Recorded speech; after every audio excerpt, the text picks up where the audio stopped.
Hello, I'm Bob Reese, and this is Books in the World. Today I'm here with Eileen McNamara, an old friend who worked for the Boston Globe for over 30 years.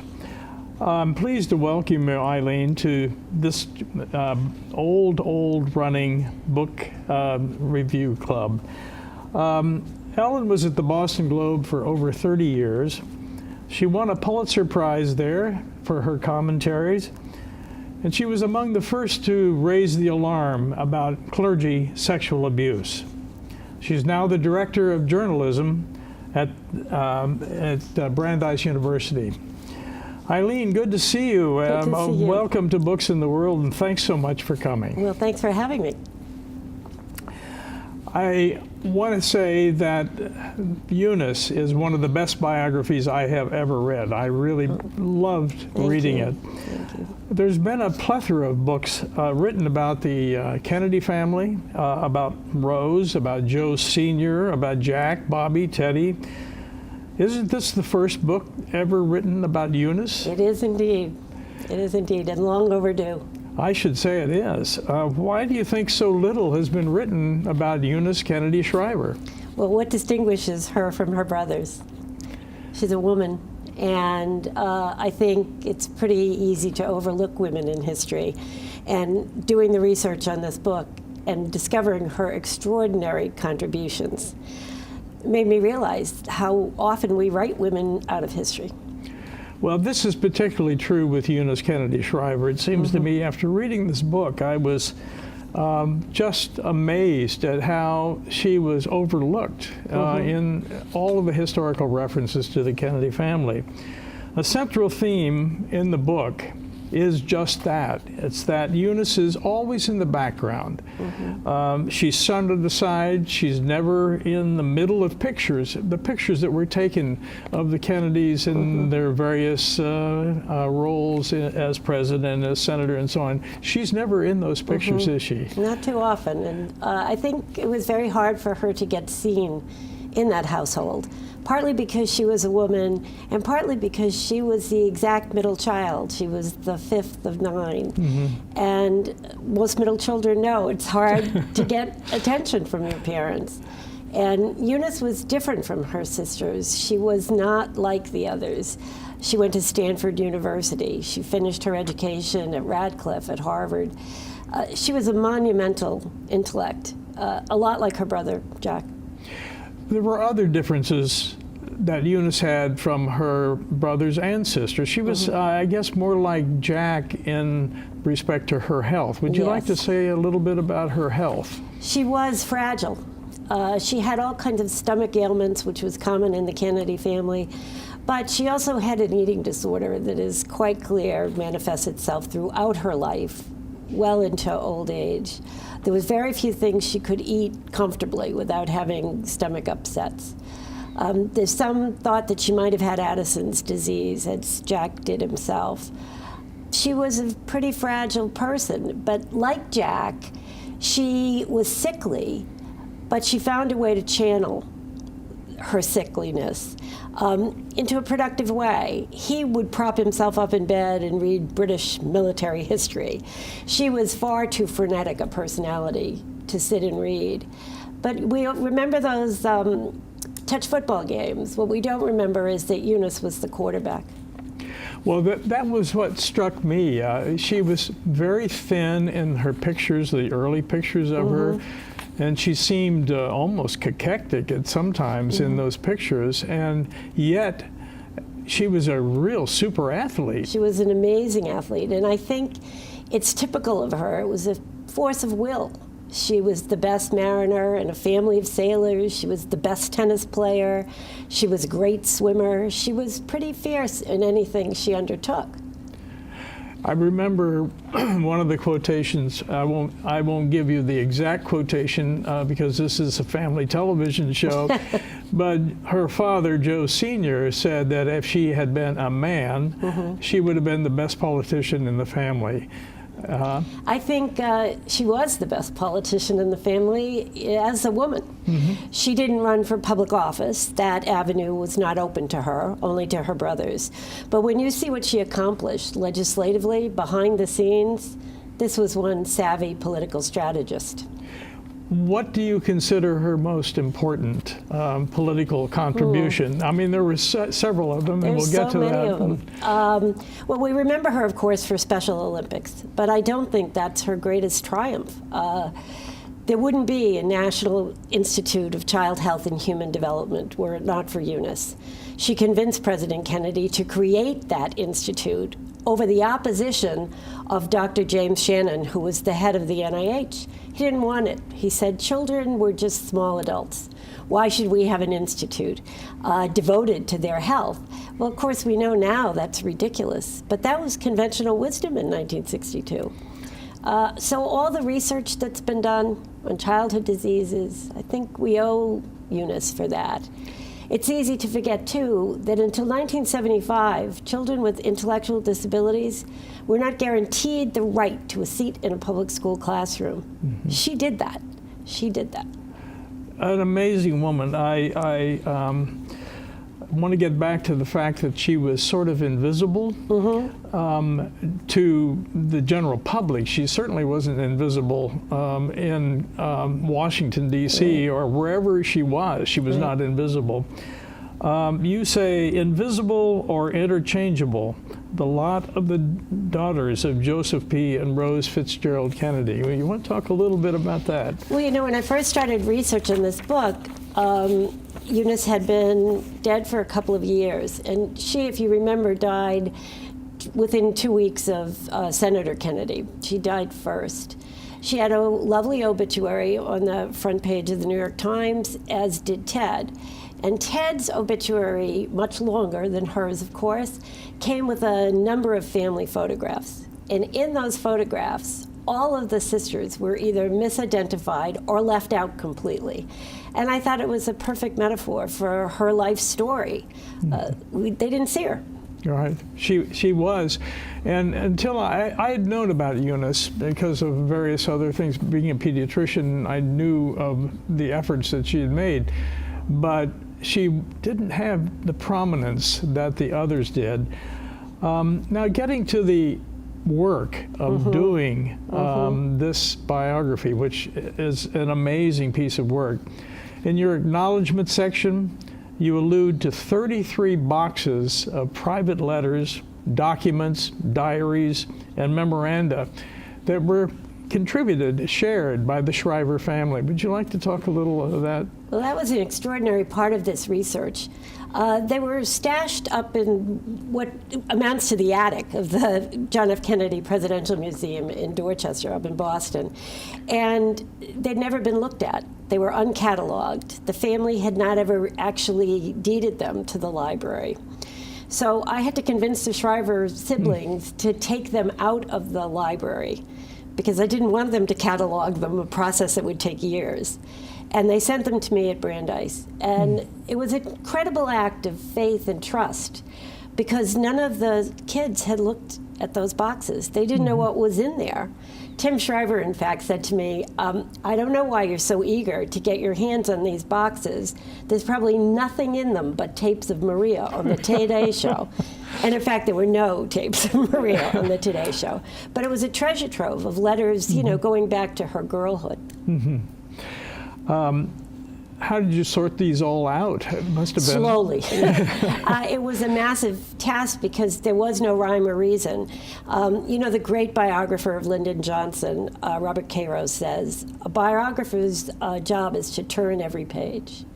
So you'd be going through these old newspaper clippings that were disintegrating in your hands, and then you'd find a letter from an inmate at Alderson Penitentiary in West Virginia who Eunice had befriended when she was a volunteer there. And you'd think, who knew about this? So every day was like that as I went through her boxes. There's a lot of detail in the book. And at first I thought, is this too much detail? But the more I read it, the more interested I became in every aspect. of her life. You spent a lot of hours at the Presidential Library, too, the JFK Presidential Library. I did. It's only been a few years since Joseph Kennedy's papers had been available to us, and Rose's. So that was a treasure trove as well. And I was able there to read the letters that Rosemary, her older sister, wrote when she was a child, and to realize that she was developmentally disabled, but not severely so. I was able to watch films of her when she was in London, when Joseph Kennedy was the ambassador to the Court of St. James. And you see Rosemary mingling freely with the guests. So she was absolutely able to hold her own in a group. I couldn't find anything in the book, maybe I missed it, about her diagnosis. That's because it's not there. When you do research at the Kennedy Library on the family, you often will find a pink sheet that will say that something's been removed by the family for privacy reasons. And most of those things are medical records. So Rosemary's aren't there, Eunice's aren't there. I think when Jean Kennedy Smith passes away, she's the last of the siblings of that generation. Historians will probably get access to that material. Be a very interesting thing. As a pediatrician, I'm very interested in why Rosemary was considered to be mentally disabled. Right. And I think she was slow. We don't know exactly what happened that caused that. Yeah, I wonder if it's a birth problem or... There's all kinds of speculation, and the fact of the matter is, as a historian, it's better not to guess. I mean, someday we'll find out. Right. May I ask how long this all took? You may. It took 7 years. 7 years. A lot of that was time spent trying to convince the Shriver siblings, there's 5 of them, to cooperate. Biographers ask an awful lot of subjects and families of subjects. They would have no control over the conclusions I drew. They would be giving me access to material they hadn't even read. It was a great act of trust on their part. I should say, well, they're a pretty spectacular family in their own right. They are indeed. I mean, you look at the 5 of them. Tim is now the head of Special Olympics. Anthony runs Best Buddies, which is a corollary kind of program for children with intellectual disabilities. Mark is vice president of Save the Children. Bobby Shriver was the mayor of Santa Monica. And Maria Shriver, of course, in addition to her television work and her journalism, runs a foundation to look for a cure for Alzheimer's, which claimed her father's life. Can you talk a little bit about the Kennedy family dynamics? I found that extremely fascinating. Well, you know, so much, as you say, has been written about the Kennedy men. I think it's really difficult to think about where these women fit into this dynamic. One of the most poignant letters that I found during my research was from Eunice to her father in the late 50s. "Dear Daddy," she wrote, "you're spending so much time on everyone else's career. What about me?" And I think that's a theme that runs through the whole story of her life, is this effort to be seen. It's amazing that, and she had an almost unbelievably intense devotion to her father, despite the fact that he shunned her aside and really didn't give her much support. Right. Sergeant Shriver writes a letter to Joe Kennedy, again in the 1950s, saying, you know, of course, that Eunice has daddy issues. She wanted his attention. She wanted his approval. She didn't really have an opportunity for him to see who she was in the fullness of her intelligence and her activism and her political strategy, because he had a stroke in 1961 that left him unable to talk. And it did not escape my attention that when Joe Kennedy could no longer talk, Eunice Kennedy found her voice. That's very interesting. Rose, her mother. Yes. You said at one point, neither a warm nor a doting maternal presence. No, neither of which. I mean, we think about Rose from all of the public relations that we've all consumed over the years as sort of the national matriarch. In truth, she was shopping in Paris most of the time the kids were growing up. So I think it's a fiction that she was this warm presence in their life. And sadly, Eunice inherited some wonderful traits from her mother, her devotion, her religiosity. She was a very devout Catholic. But she also inherited that chilliness toward her own children.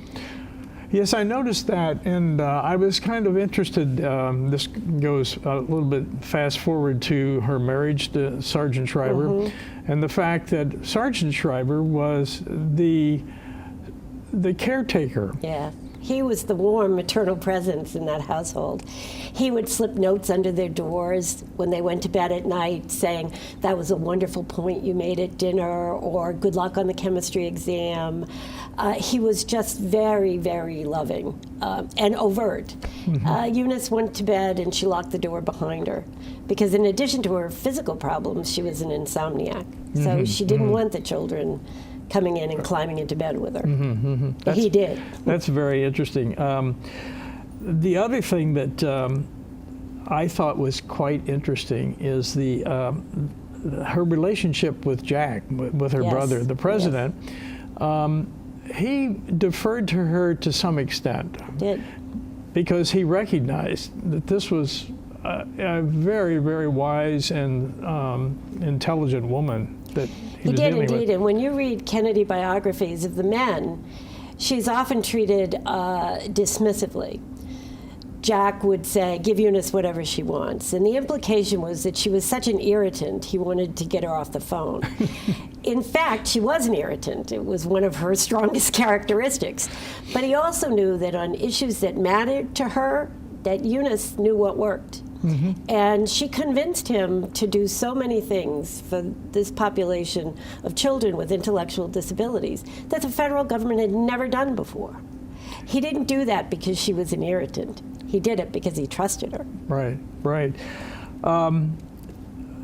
Her passions. Her passion, well, you tell me. I think I know the answer to this, but where did her passion for disabled persons arise? Well, part of it came from Rosemary, of course. I mean, she saw her mother struggle to find help for Rosemary because there wasn't any. But I think it overstates it to put it all on Rosemary. I think she saw people who were overlooked. I mean, in her career, starting as a young woman after she graduated from college, she worked with juvenile delinquents. She worked with women in prison. So her feeling for the disenfranchised didn't stop with intellectually disabled children. And I think in part that's because she was a woman herself who had been overlooked. And the Special Olympics, for which she's probably most famously known, and I notice in the book, you have a number of pictures in the book, and one of the pictures in the book has to do with her meeting with Nelson Mandela at a Special Olympics celebration. Isn't that correct? That's absolutely true. I mean, this is a program that started in her backyard. She has a backyard, of course. It's not like any backyard you and I have ever seen. But she had 250 acres in Maryland when Jack Kennedy was president. And a woman called her and said, "The Kennedy administration's doing so much for these children. Why is there no place for me to send my child to summer camp?"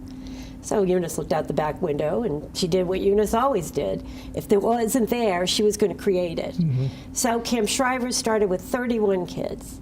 And by the end of her life, it was in 174 countries, including South Africa and China and Russia and in the Mideast, in places where children were still kept in the kinds of Dickensian institutions that she was instrumental in getting closed in this country. Remarkable woman. Going back to Rosemary for a moment, the fact that Joe Sr. Had her lobotomized without Rose's permission or knowledge, and it transformed her into someone that she was not before. Right. And that is one of those horrible kinds of things that happen, and thank heavens we don't do those anymore. You know, I think it was a misguided attempt to deal with the mental illness that by her young adulthood had started to compound Rosemary's intellectual disabilities. Historians, some have written that he did it to get her out of the way so she didn't embarrass Jack in his campaign. I don't believe that, because I've read the letters between the two of them. Rosemary was able to write letters. He adored his daughter. And I think he did this in a misguided attempt to cure her. Well, this was a misguided attempt within medicine to cure something that I mean, we tend to forget that the man who pioneered this won a Nobel Prize, and it's never been rescinded. Right. She did a lot with pregnant teenagers as well. The Adolescent Health Services and Pregnancy Prevention Act of 1978. The interesting thing about that is that her anti-abortion stand is very, very famous. I mean, to those who knew about Eunice, you knew that she was against abortion. She was a strict Catholic. She was really quite devoted to her religion. But she did something about it. She didn't take to the streets to try to get Roe overturned. She all her life believed that Roe would not be overturned. But she said, let's do something and give services to young people who might find themselves unwanted pregnant. And she did that. I mean, she wrote that act. It has Ted Kennedy's name on it, but Eunice Shriver wrote it. There are words that are used throughout the book to describe Eunice. I'm just going to give you a key word and tell me how she demonstrated that trait. One was formidable. That's used many times. Yes, it's the first word I ever heard used to describe her by her brother, Senator Kennedy, Ted Kennedy. She was formidable. She was somebody you didn't say no to because she didn't take no for an answer.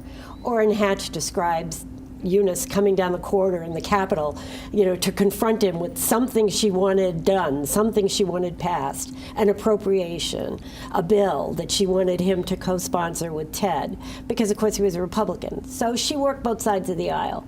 And Orrin Hatch told me I never said no to Eunice, not because I was scared of her, but I was scared of her, but because she was always right. Amazing. The one quote, well, I don't know whether I have it here. She also knew the one by Orrin Hatch. She was the grande dame. No one could turn Eunice Kennedy Shriver down. She was very forceful. You would succumb to her charm or her argument. She also knew that Teddy and I, this is Orrin Hatch again, had great political relationships. There were times when he was being downright stubborn. I'd say, "Careful, Teddy, I'm going to see Eunice." And he'd say, no, don't do that. Right. I think that's so wonderful. Right. She was religious. She was, but her Catholicism was of a different kind than Rose's. Rose went to Mass every day, as did Eunice, but Eunice was an activist Catholic. She took her faith and she applied it to the people who needed her. Dedicated. Activist, yes, dedicated. Yeah. Loyal and protective, mainly of the family. Mainly of the family. So lots of biographers suggest that Eunice had no idea that Jack Kennedy, for instance, was a philanderer. That's absurd. She lived with him for 3 years, from 1947 to 1950 in Washington, when she was working for the Justice Department, and he was a freshman congressman. She knew. Loving in her own way. The kids say that her favorite expression, which will make no sense, was "get on to yourself." Well, what does that mean, get on to yourself? The kids tell me it meant get up, get out, contribute. Why aren't you at the soup kitchen? Why aren't you at the homeless shelter? They never sat down in their household. And that was her way of showing them love. Maria Shriver says, my mother never told me she loved me her whole life, but she couldn't give what she didn't get. That's perfectly true. Some of these others we've already talked about: demanding, forceful. oblivious of her appearance, her clothing, grooming. Several instances where Rose gets after her for not being stylish enough. Not stylish. She didn't care. Those things were just absolutely of no interest to Eunice Kennedy Shriver. She was about the work. She was not about the designer clothes that her mother wanted her to wear. Just no interest at all. The other interesting thing about it is that Sergeant Shriver was courting her for a very long time, and she just sort of brushed him off. 7 years Yeah. he spent. And she married him only because Father Ted Hesburgh, the president of Notre Dame, told her to.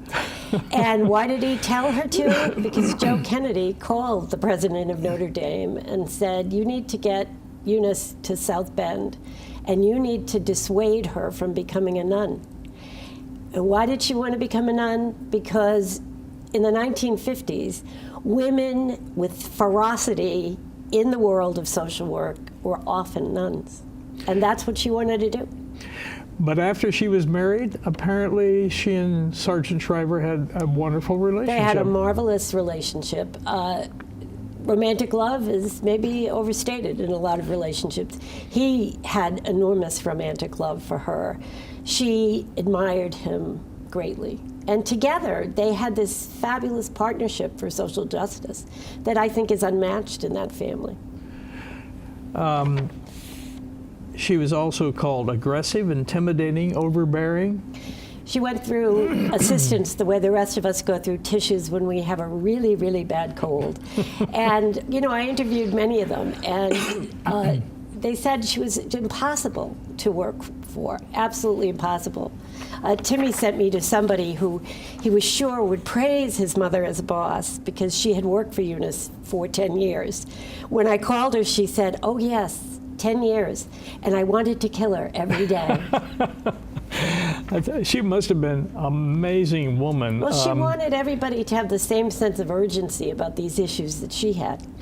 Well, it seemed to me she had access, amazingly, to all kinds of people in the political arena.